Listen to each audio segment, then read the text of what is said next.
welcome to the stage Michael Collins, 2024 Chair of the Rogers Regional Chamber Board of Directors. Wow, you guys remembered. I was welcome this time. That's cool. That's great.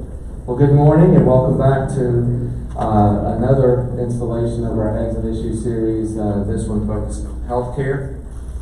And between my naps last night, nap 1 and nap 2, I was thinking about some things to say this morning. And one of the things that I thought about was, 4 years ago when we were in the middle of COVID, I think we did a pretty good job of showing our appreciation to our healthcare workers, especially those on the front lines of healthcare. And but since then, maybe we're back to kind of taking them for granted a little bit. So I'm not sure what's going to happen here with this sound, but I'll adjust if necessary. But we want to show appreciation for those who take care of us and take care of our communities. And one of those, among many, is our healthcare workers. And so we'll spotlight them today. So we're pleased that you're here, and as usual, we can't put on a program like this with great content without our sponsors. So our hosting sponsor for this series, obviously, is House and Healthcare. We're in their wonderful facility here this morning. We heard from them at the top of the program with the video. And we're also thankful for our longtime presenting series sponsor, which is Synovus. And I'd like to call Ron Weigel up to lead us in our prayer and invocation and maybe give us some comic relief for this morning. It's Maybe. kind of needed these days, right? Welcome him, please. Thank you, Michael. Hey, if y'all will stand with me, let's give the Lord a prayer. Lord, thank you for this day. We come to you, your Creator God. We all owe all things to you, and we love you with all of our heart, soul, mind, and body. And we come to you in a spirit of gratitude in spite of all the disaster that is around us. We're grateful for the fact that we had limited devastation here, and the fact that there's so many people here. I think about the healthcare workers, I think about Flint, I think about our first responders and our military and guardsmen that all come to the help of those in need, and we're ever so grateful for that. But we only have one place to look, and that's to you. And the truth is that there's a lot of need out there. There's a lot of disaster. There's people that have been killed and injured, and there's people that are stranded and without food. And we're just lifting that need up to you. We know that you can motivate us to help, and your hand will help. And we ask that above all else this morning. In Jesus' name we pray. Amen. Put me into the pledge. I pledge allegiance to the flag of the United States of America and to the republic for which it stands, one nation, under God, indivisible, with liberty and justice for all. Y'all be seated, please. As usual, I'll make a couple of quick remarks. One is on a somber note. I would say with all this disaster, I know everybody's aware of it, but just a couple resources. If you're talking to somebody that's in a affected area, obviously FEMA is there, and there's lots of resources, but what y'all may not know is the SBA serves as a resource, not only for businesses, but for individuals or renters that might need help. And so you can ask me after the meeting, but essentially it's SBA.gov disaster, something like that. And anyway, one of the resources that they have is an EIDL loan. And that is a really effective tool for people that are in need.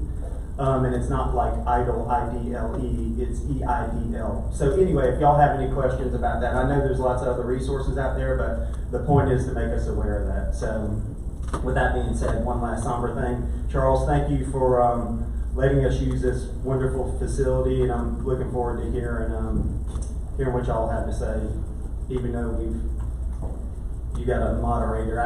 Anyway, y'all learn more about that. So I have jokes, as y'all would expect.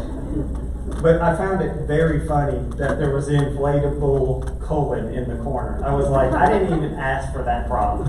You know, it's like I'm running around like Sir Lancelot or something like that. That was a good one. Come on now, Sir Lancelot. Okay, all right. Look, unlike last time, you know, we had the Development Authority here. Y'all have no idea. You could Google there's infinite information on the internet, but you can't find Development Authority jokes, okay, on the internet. You can find healthcare jokes. So, all right, here's a couple, and this is a special edition, so you're getting more than one. All right, so the plague, the flu, and the common cold walk into the emergency room. The doctor asked, "What is this? Some kind of sick joke?" All right, hang on. One down, 2 to go. Yeah. Why did the banana go to the hospital? It slipped and fell, but it's peeling better now. And before I go to this last one, I just want to remind you that 100% of you find them funny and only 50% laugh. Okay, I know that. That's the only thing that keeps me coming back. Okay. Last one is this. I went to the library to get a medical book on abdominal pain. Somebody had ripped the appendix out. Thank you for indulging me. Thanks, Ron. And aside from his dad jokes, I will say Ron is, he really cares about our community. And that's what we really appreciate about Ron.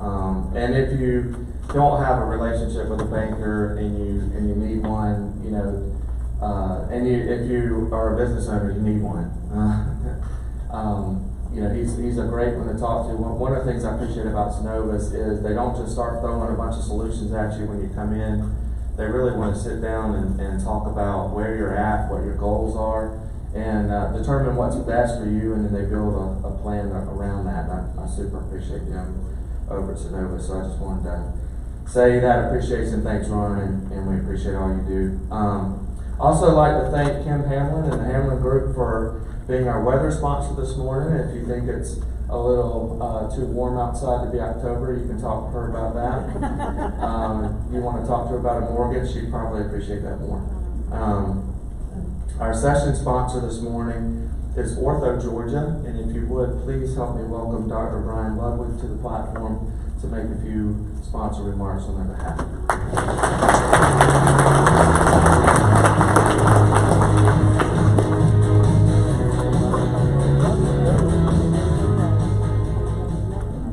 Good morning. My name is Dr. Brian Ludwig. I work with Ortho Georgia, one of the partners here in Warner Robins.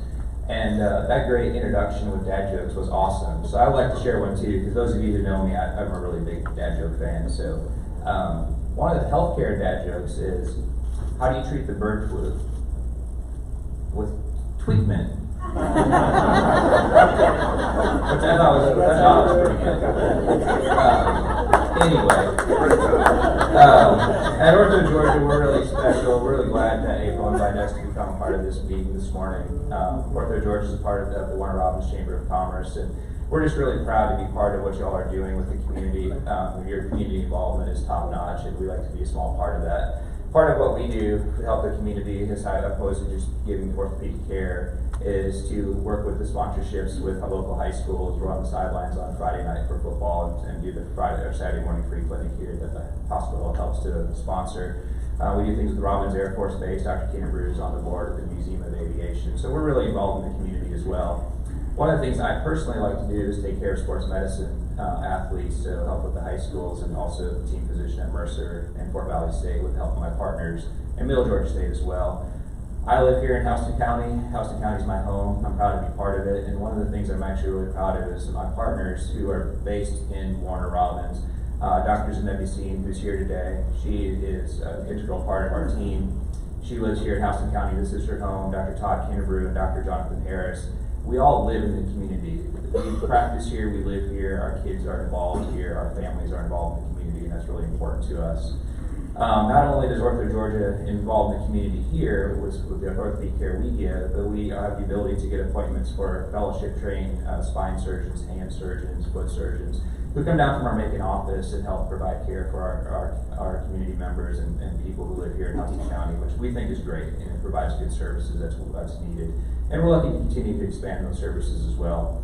Most of you probably know that we have 2 offices here in Warner Robins, one on Margie Drive and one in Kathleen. Our offices are open and available to the community to help in any ways that we can. And again, we really appreciate the opportunity to be here this morning for us to say a few words.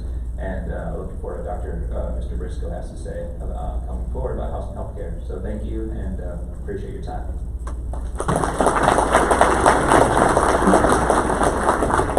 Thanks, Brian, we appreciate that. So as you're probably aware, the hospitals and access to health care are essential for business and economic development. And the Department of Defense requires a comprehensive healthcare infrastructure in place in communities when they make decisions regarding additional mission capacity, and often include the healthcare infrastructure capacity and the immediate providers in a 5 to 10 mile radius of the base. Additionally, large industry often includes access to world-class healthcare and making location and expansion decisions. Both the base and large industry rely on the availability of emergent care for their workers, and House and Healthcare has consistently met that requirement with distinction. So this morning, I'd like to invite CEO of House and Healthcare, Charles Briscoe, and our moderator leading the discussion this morning is David Danzig.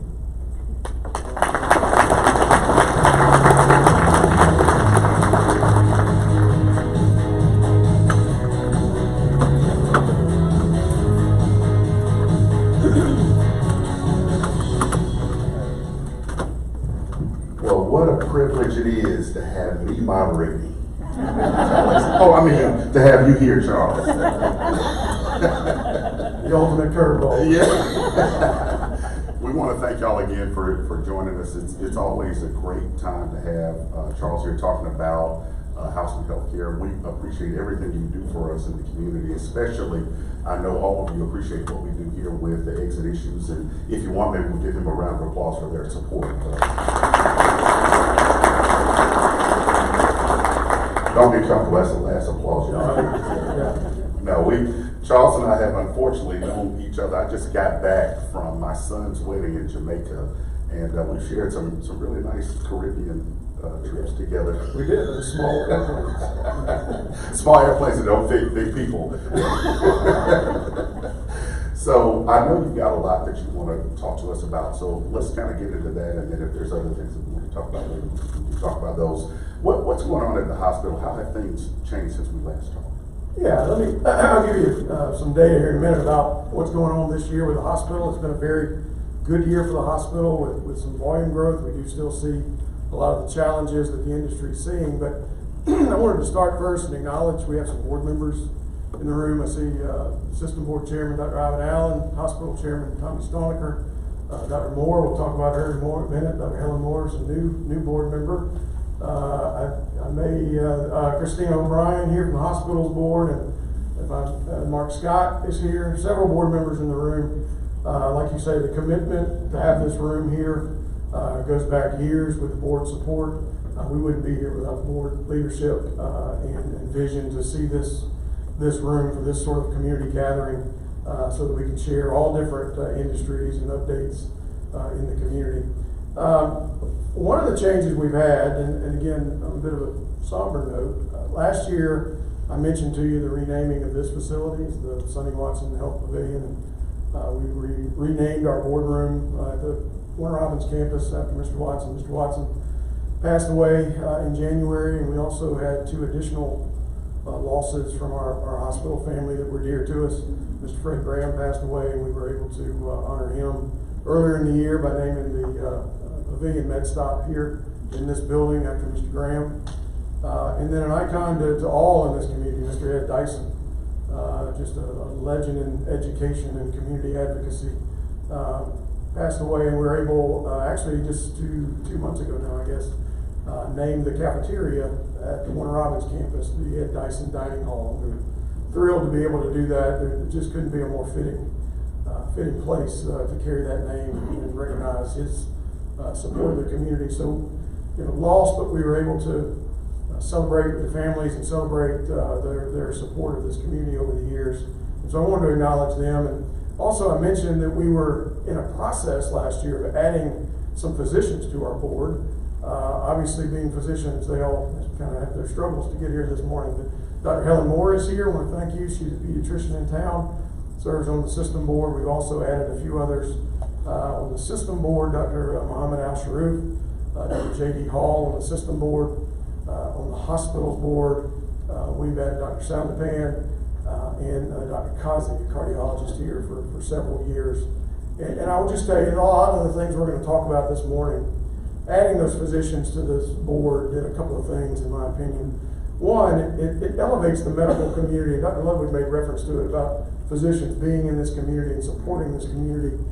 I think sometimes we miss the opportunity to celebrate physicians in our community and what they mean beyond just getting in the car at midnight and rolling into the ER to take care of somebody's family member. They're at the ball games. They're at the arts festivals. The many things we have in this community. They're out supporting it, and they really enrich our community. So I wanted to recognize that. But then also in the board, they have really challenged a lot of norms that we have had in our board and our organization to really move us forward into some of the things that we're going to talk about this morning. And then, he doesn't know this, but I'm going to, Dr. Stewart, would you stand up? You're not going to stand up? Okay. Dr. Dan Stewart has been a pediatrician in our community for over 30 years. He's just done tremendous work both at Perry and at Warner Robins. Has been our CMO for several years now. We actually pulled him off the board, handed him a name badge, and said, "Go be Chief Medical Officer." And he has done an outstanding job for our hospital, being that liaison between the medical staff and the hospital. And in 2025, in January or thereabouts, he will hang it up and continue to support the community and support the hospital. But I wanted to acknowledge him, not just for his CMO role, but everything he's done in the community for 30 plus years. So Dr. Stewart, thank you. I want to acknowledge you.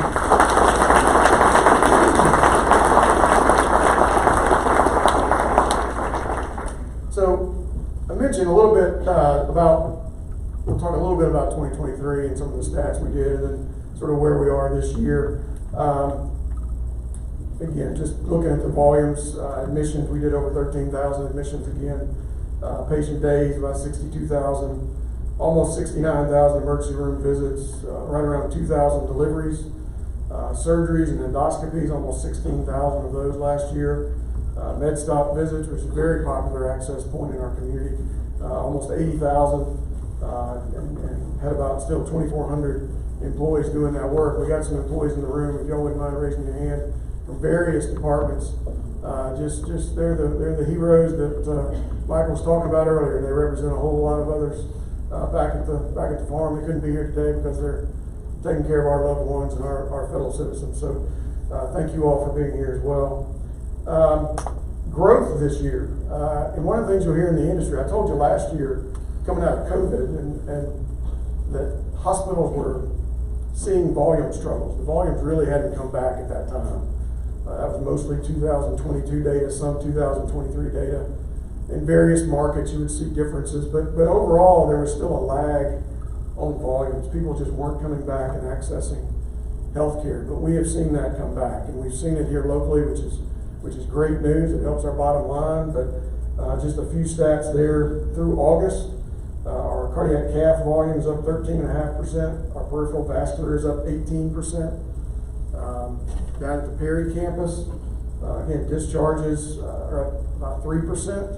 And I'll also tell you it's a little bit of inside baseball here, but one of the metrics we look at in the hospital for efficiency is average length of stay. So when you come in, how long are you there? And actually the research, it may seem counterintuitive to you, but the research says the more efficient your stay, not short, but the more efficient your stay relative to your condition, the more likely you are not to come back with readmissions or additional problems. So you want that efficient length of stay, and that's been a struggle for us, quite frankly, for some times, but with that volume growth, we've seen the length of stay go down 8% at Perry, and it is down system-wide 3.5%. So almost 7% volume growth in our system, and the efficiency has gone down 3.5%. So again, that's sort of hospital efficiencies, but you can apply that to your own businesses. With the top side revenue going up, the volumes going up, and your efficiency becoming more on target with where we want to be. Very helpful to your health systems. And Charles, I don't want to interrupt you here, but just a quick question, just so that everyone understands. When you talk about length of stay and readmissions, can you explain why that would be a problem from a payment standpoint? Well, payment, obviously there are hospital penalties from the federal government. If you have readmissions after discharge, that is the financial indicator. But ultimately, from a quality standpoint, when you're done, you want to be done. You want to get to the house and get to your recovery, be it through home health or a rehab facility, whatever you may be dealing with. But yes, there are financial penalties if you have readmissions, and those readmission penalties don't exactly tie to the condition you left with. So if you're an elderly individual and you leave with congestive heart failure, and you trip and fall and break a hip, and you come in 2 weeks, we get penalized for that as a readmission. So welcome to our industry. Thank you. So yes, so that is a good point. You know, other things we do to support the community, you know, we joke about the colon, but the colon is actually funded by a federal grant, and we do take that around town to educate people on how to eat right, and it helps Ron with some dad jokes. I'm gonna keep bringing it around. Try to figure out how to get an inflatable blower there so we can run it through the show. But other things we do, you know, we have the athletic trainers. Dr. Ludwig mentioned their support of the football team, but we also continue to have 5 trainers at the high schools where we provide to the Board of Education. We have several thousand contacts in our Educare department just down the hall where we're educating on prenatal care, diabetes care, those kinds of things. So tremendous investment. And I want to tell you this as well. This is a number you need to know, as some of this is reflective of industry challenges.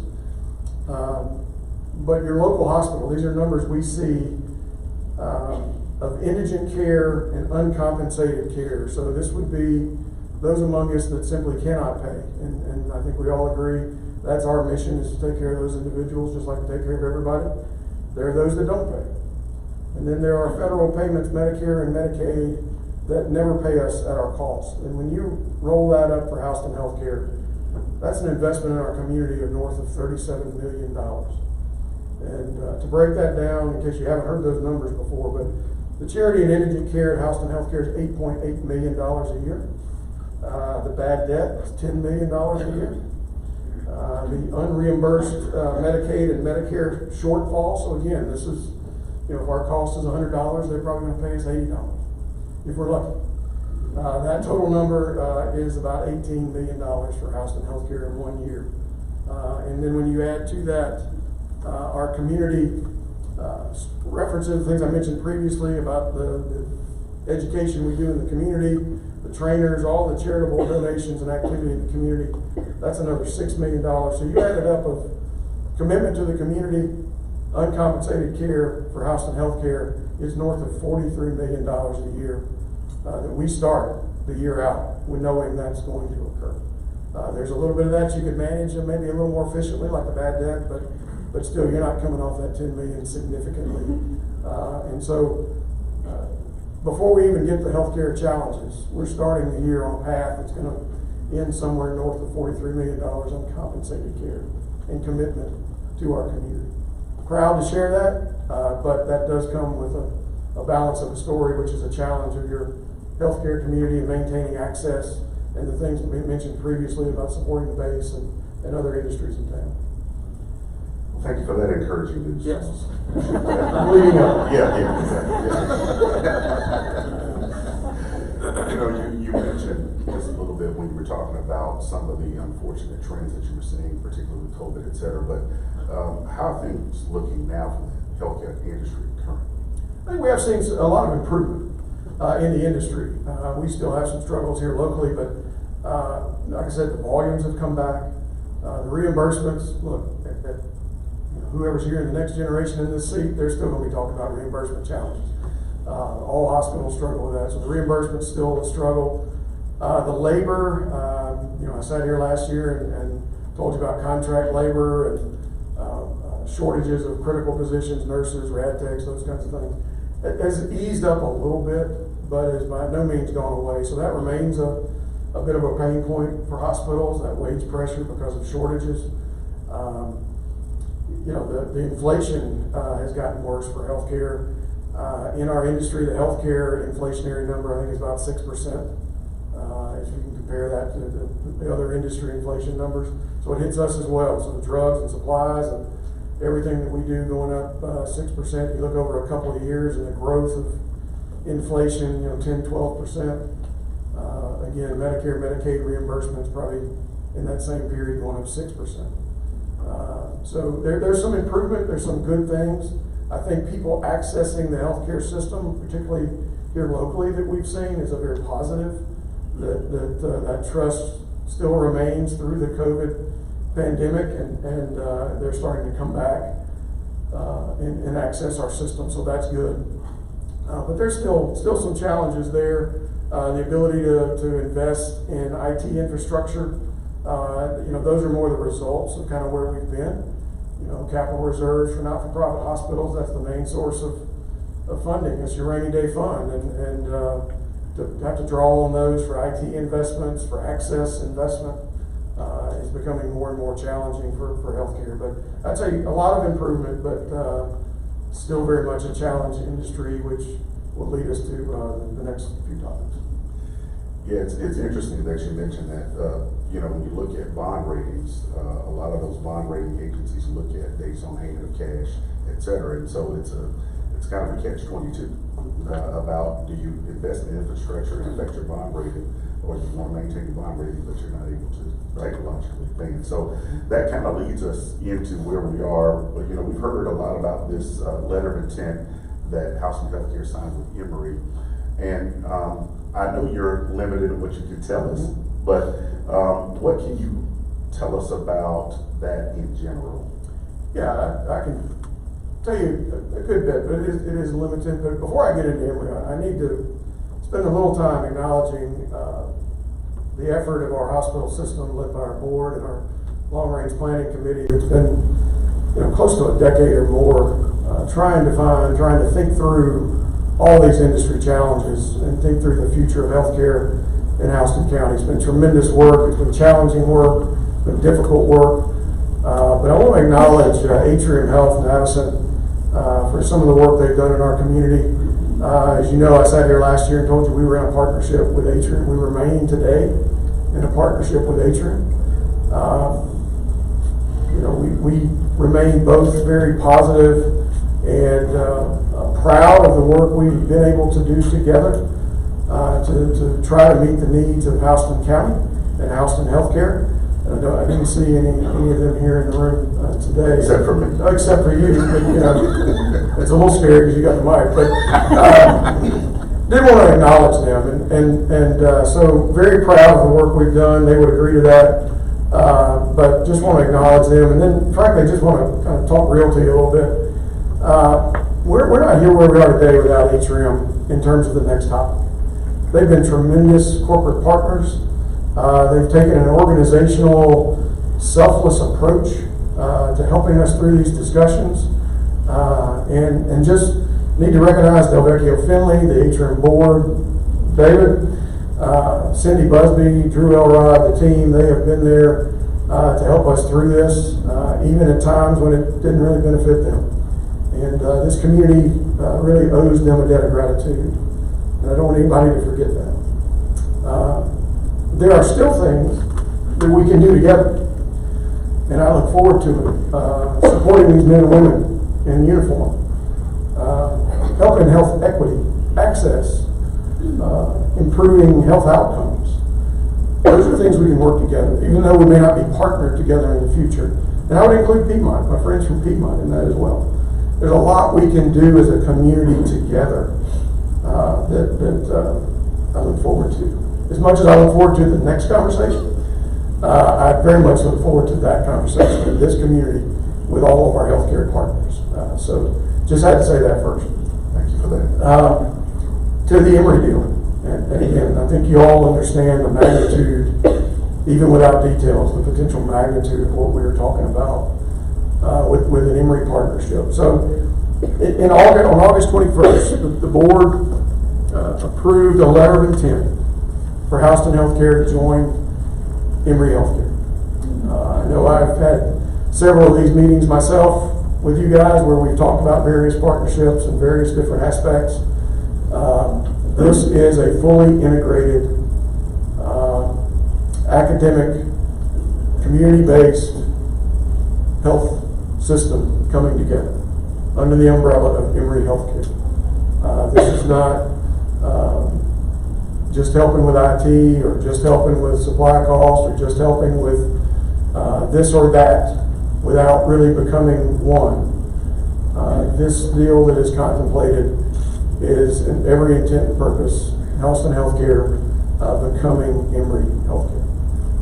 It is Emory Healthcare from Atlanta. There are some sort of joint venture operations around the state that they have some hospital locations, but this in Houston County will be Emory Healthcare. So we're very excited about that. The process has kicked off in full earnest in August, beginning with due diligence. So if I or my team look a little bewildered, it's if you've ever been through due diligence of a partnership, you know the kind of questions you're getting. It's things, frankly, you haven't thought about in 5 or 6 years or if ever. And they're looking and asking questions. So that can be a little uncomfortable for your team. But we're going through that. That due diligence process will probably take about 4 months. At that same time as we're going through due diligence, we will begin to form a definitive agreement. As I have told the employees, and by the way, we're doing this with the employees about 15 times over this current 10-day period. So if I sound a little hoarse, I apologize. But so a definitive agreement will be formed, and hopefully sometime around the end of the year, January, we'll have a definitive agreement that will go before our board and go before the Emory board to be agreed upon in general terms. And the reason we do that is to prepare for the appropriate regulatory reviews. There's a state attorney general's review, and there is a Federal Trade Commission review that will have to occur, and that will occur first quarter, maybe in the second quarter of 2025. Assuming that is favorable, at that point the boards on both sides would come back together and contemplate that definitive agreement once again, and contemplate hopefully a favorable regulatory review from both bodies, and take action. And if it's favorable at that point, we would, as soon as possible, move towards a close date to execute the deal, and at that point would become part of Emory Healthcare. And so that's the timeline. So, you know, roughly first, middle, second quarter, maybe we may be looking at executing the deal. Didn't happen overnight, does it? No, it doesn't. A lot of work. Well, again, thank you for helping us to understand kind of the process and what has to happen. I think people think when they hear about this, they think, oh, well, next week they're going to be this or that. So thank you for helping that. But I guess the other question would be, what are the benefits of merging with Emory in this one? Yeah, so obviously, you know, I mentioned some of those industry struggles, and we have to start there. But, you know, a bigger partner for us, you know, in the grand scheme of healthcare, Houston Healthcare, you know, it's a large employer in our community. We do great work. We've done great work for 60 years. We want to continue to do great work. But for a hospital our size, in the grand scheme of things, the future is very challenging just with healthcare in America. And so we need those resources, that support to help us, you know, get to a level of expense, to allow us to invest and do things in our community. You know, first point, just to be honest, is sustainability of healthcare in our community. And that's what they bring. And now the functional pieces of that, again, they help us get to a level of cost. They help us invest in IT infrastructure. Through this deal, they will be bringing Epic employee health record and other IT technologies that are sort of cutting edge. That was also part of the Atrium arrangement, so we're excited about that coming. That's a system that without a bigger partner, we wouldn't be able to even access that on our best day. It's just not a system that they will provide directly to a health system our size. They'll help us with physician recruitment, service line growth, overall quality enhancement with their quality infrastructure. Medical education, I would look forward to a day with various residencies, various medical school training activities in our community. Just the full gamut that would allow us to grow and continue to invest and grow upon our 60-year history in Houston Healthcare. As I told the employees, and I'll tell the community here, just because you put a name on the wall, we don't stop being Houston Healthcare. And it's the reverse as well. Just because you put an Emory on the wall, you don't become Emory. And that's our challenge, is to marry our rich history with our great opportunity going forward. And I think we've got a great team to do that. Got great leadership at all levels, good employees to deliver that care, and excited about getting there. So that's the Houston view of it.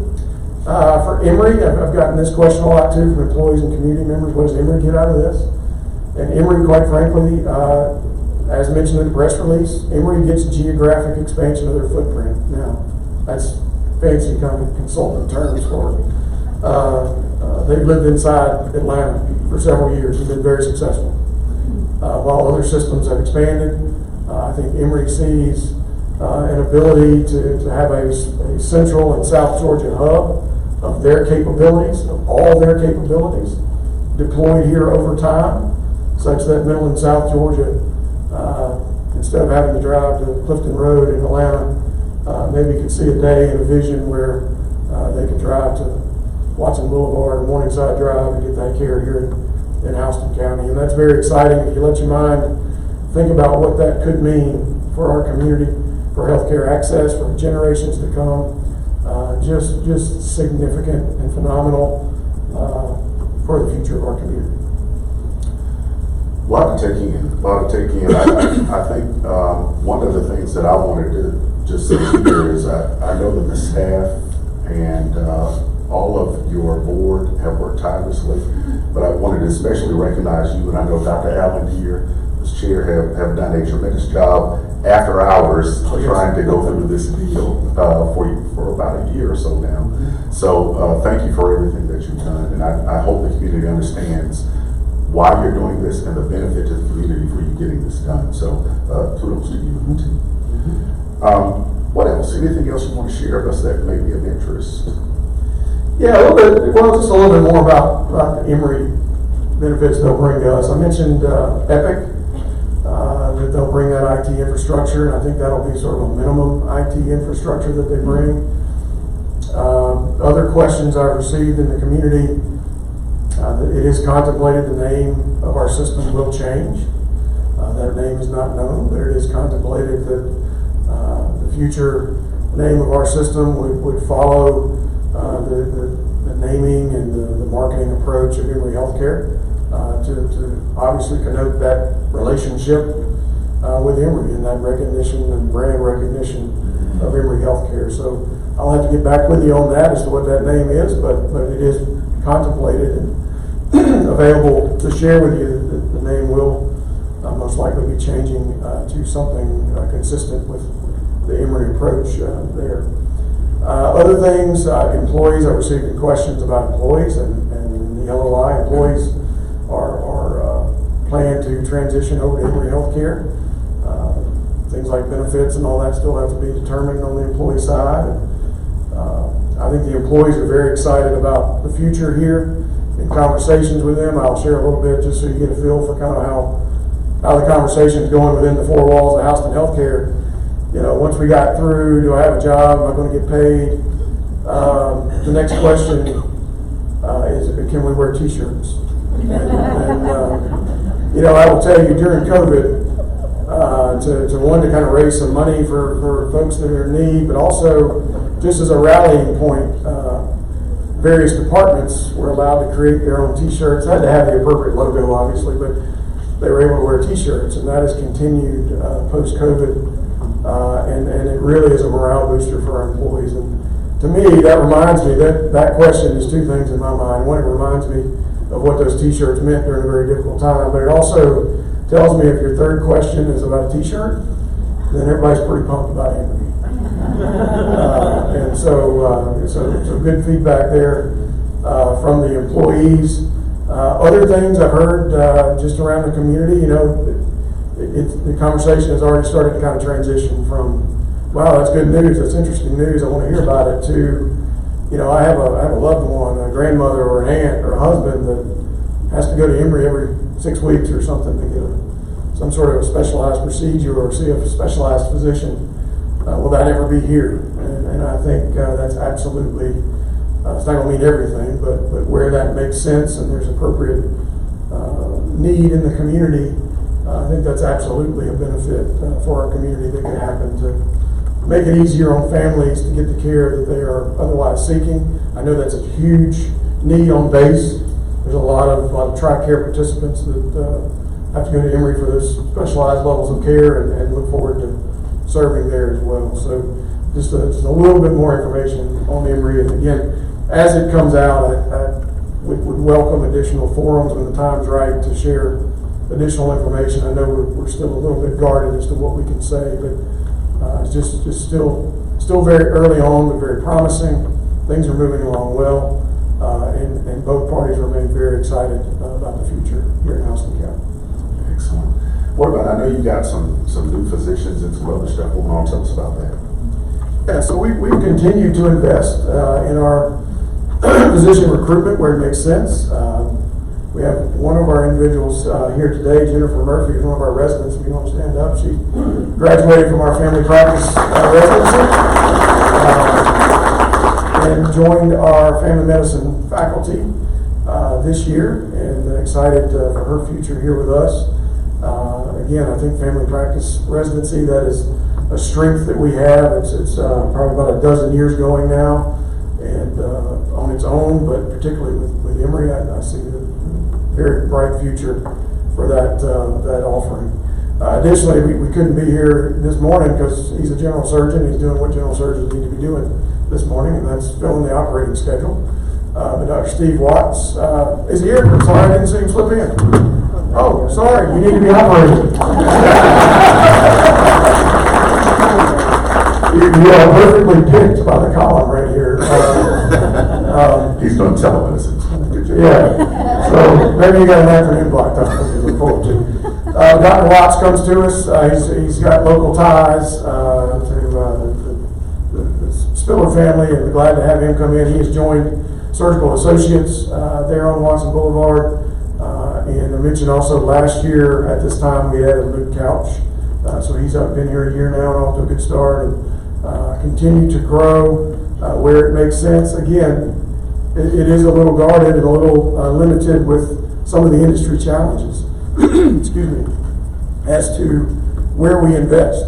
But with work from guidance from the board and guidance from our medical staff, we're making the most of those precious dollars to recruit and fill those needed positions where we can. There's a lot of physician community need in our community. As we grow, it's not as easy to grow in healthcare. It's not as easy to recruit physicians into practices as maybe some other industries, but we do have shortages in primary care. We have shortages in OBGYN. We have shortages in general surgery still, even with some of our great recruitment. But we have recruitment plans there to get to that, and I do think that's a benefit of the Emory partnership, is to enable us to fill those needs at a greater rate. Excellent. You know, there was one other thing that I wanted to ask you about, and that was that old robots. Yeah. Danger Will Robinson robot. My favorite subject. Yeah, robots. Tell us about that Da Vinci robot. We continue to see Da Vinci growth at both hospitals. We have a Da Vinci that showed up in Perry in March, and just last week they did the 100th robotic case in Perry after starting in March, so that's tremendous. At this time, it's Patrick Narmardi, who's a general surgeon, is doing most of that work, and one of the reasons it's limited to one doctor is to get the competencies down, to get the staff trained, not have a lot of variability in what we're doing early on. But we are at that point in time where I do expect some expansion there with additional physicians, Dr. Watts, down to Perry. But that was a strategy a few years ago where we said through minimally invasive robotic surgery, we think we could grow general surgery in our community. And it has been, by all measures, a tremendous success at Houston, Warner Robins, and Houston Perry. We're probably going to sit still with right where we are on infrastructure for a good while and let that grow, but it's been a nice investment, both operationally and capital, to bring those robots to town. Had just unanimous support from the general surgery department in terms of supporting that robotic program and growing that program, and look forward to future growth there as well. And again, with that capacity, when you think through what an Emory could be, and you think through additional physicians come down either full-time or on an itinerant basis, we have that robotic surgical capacity to accommodate some of those physicians that may want to come down. Yeah, I made the mistake of asking Dr. Narmardi about the robot. Don't do that. Yeah, you know what he's talking about. It's a very positive conversation. Yes, it is. You won't make lunch. So we talked a lot about how Houston Healthcare benefits the community. Let me ask you, how can the community help Houston Healthcare? Well, in a lot of ways, beyond the obvious, right? Support our physicians, support our hospital, and you guys do a great job of that when you need us, and we appreciate you putting the trust of your own care, your loved one's care, in our hands each and every day. We do that with great pride. We don't take that lightly. We know that everybody that walks in that door is somebody's, I tell the staff, that's somebody's mama, and needs to be treated as such.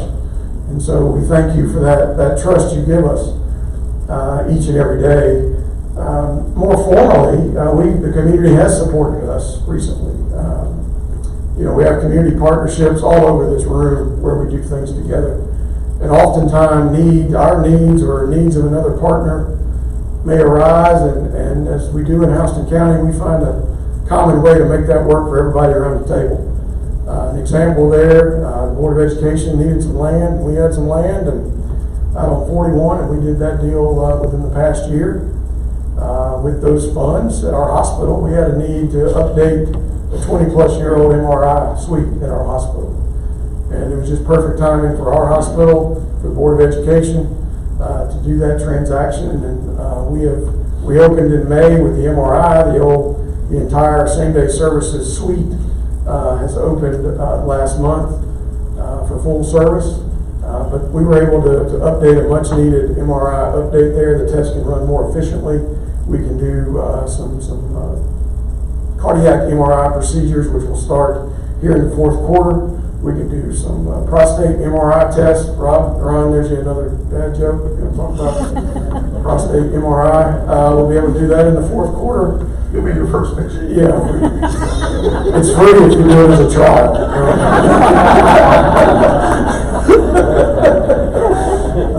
So we're rolling that out. But again, community partnerships allowing that to happen. Also in the queue for us right now, again, thanks to the county leadership and some available ARPA funds, we received $2 million earlier in the year. And that money, I tell you, the Finance Committee and our board, it's loaves and fishes sort of activity here. We've been able to take $2 million and we're converting that sometime next year. We will finalize 3 brand new CT scanners across our system, a multi-purpose room, which only because ours broke, that's not really something I would come on stage and talk about, frankly. But if you got a loved one that's had a stroke and needs a swallow study, that's a very important room, because you're able to roll in on the table, they can adjust on the bed, they can adjust the bed so the patient doesn't have to move, and then the scanner can go around the patient's head to do a scan. Since that room is broken, we have to get those stroke patients off the bed in a wheelchair, sit them up, and do it on another piece of imaging equipment.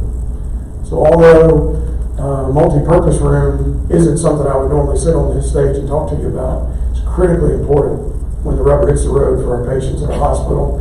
And so to get that room and 3 CTs and to be able to work a deal with the vendor and ARPA funds from the county, again, making a lot more benefit than we're probably spending. It's tremendous work by a lot of people. Sean Wilton, our CFO, Finance Committee, the physician input, just tremendous effort there to make the most of limited resources. Nice. That's a great story, and thank you for telling us how we can help you. That's important, I think, for everyone to know. A couple of things I wanted to ask as we wrap up here. The most important really deals with Dr. Stewart and Mark Yarborough and me and you, which was a huge basketball game that occurred. I believe I dunked on a couple of people. We don't have to go into details with that. But you want to talk about that residency basketball? Yeah. So over the past years, we have tried, and I think we've been very successful with our recruitment teams and our physician relation teams to bolster the relationship we have with our residents, right? We don't want people just to come to town and do their 3 years training and leave. We like to have a relationship with them. We understand most probably will leave, but those, we want them to give our best shot. And we try. I'll give Michelle Colson kudos here, our physician recruiter. She came to me very sheepishly one day and said, "Do you think we could go play basketball one afternoon and help keep the residents motivated in town?" And I said, "Yeah, we'll try it. We'll try it." And so we kind of did it on the down low, frankly, and we did it over at the Warner Robins complex, which is beautiful, by the way. If you've never been over there to, try to break ankles if somebody's guarding you. So we got together. It was residents versus administration ish. I think a lot of those were players that we were playing against 7 foot tall. We put up a good fight. Dr. Stewart, people have always said he's hard-headed. My left knee can vouch for that. I'm just lucky you got up, Dr. Stewart, though, so quite a blow. Anyway, the residents won. We will do it again. We're looking to do it again probably in the spring next year. Just a great event to, again, celebrate the residents being in our community, celebrate our community, and show them what we have to offer should they elect to choose Warner Robins and Perry as a place to practice. And it's just a fun event. I'm a little disappointed in the residents. We were talking earlier, if we ever win, I'm treating that thing like the Stanley Cup, and I'm taking it everywhere I go. They haven't brought it to the first event. I just don't understand why. They don't understand that. They're too young. Yeah. We're going to have to tighten up the eligibility. I didn't realize they also went to the Trinity Medical School, and those people are younger. And they got a couple that are younger and played, I think, Division III basketball. And they were really fast. Yeah, one guy we played to 21, and it could have been over in like 2 minutes. Yeah. It's funny that Mark says they were really fast when we were playing half court, by the way. Anyway, that's another story. Yeah, it felt like full. So any business leaders, when that time comes, if you want to strap on the high tops and come on out and play with the residents and show off the community, we'd be glad to have you. So, we'll sign a waiver, just FYI. Yes. Last thing, I know you had the House and Healthy 5K, and I know you've got a huge community health assessment that y'all just finished. Any final words you want to say about any of that? Yeah, the team does great work. This is like 2 Saturdays ago. We had the 3rd House and Healthy 5K. That has really taken off in our community. Sheldon Maddox and the Educare team there do a great job. I know there's a lot of others that help volunteer with that. Just spreading the word of that event for us replaced some other events where we invested. The Red Luncheon was one we had typically during October, our Pink Luncheon, excuse me, and that attendance.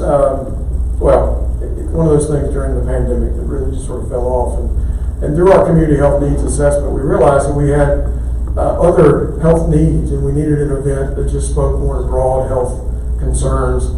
And so we moved away a little bit from just the focus on breast cancer. That remains critically important. That is something we see in our community. It is a need, but we felt like the resources might be better spent raising awareness to all health conditions. We typically have the colon out there because we do see colon cancer, lung cancer, various cancers beyond just breast cancer in our community. So we wanted to raise that awareness. obesity in our community, diabetes. Why are you looking at me? You asked the question. Why are you so sensitive?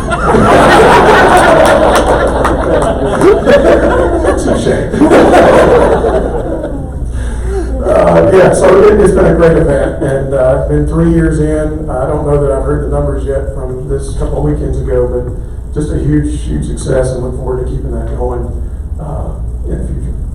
Excellent. Will y'all please join me in thanking the CEO of House of Health, Charles? Thank you